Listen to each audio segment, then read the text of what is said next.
એલામા ગારુજીએ કહ્યું કે અમારું બ્રહ્મ સંબંધ નથી થયું. શ્રી વલ્લભ જાણશે તો અમને ખીજશે. અમે શી રીતે સેવામાં આવીએ? શ્રી નવનીત પ્રિયજીએ કહ્યું, શુદ્ધ સ્નાન કરી અપરસમાં આવો, તુલસી ક્યારેથી તુલસી દલ લાવો. બ્રહ્મ સંબંધ કરાવું હું તમને, સેવાનું સુખ પામશો રે.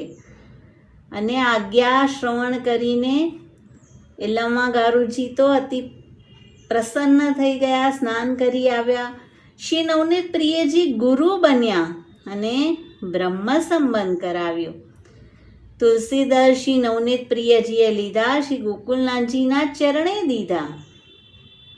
દીક્ષા લઈને સમર્પણ કર્યું અને સેવાનું સુખ આપ્યું.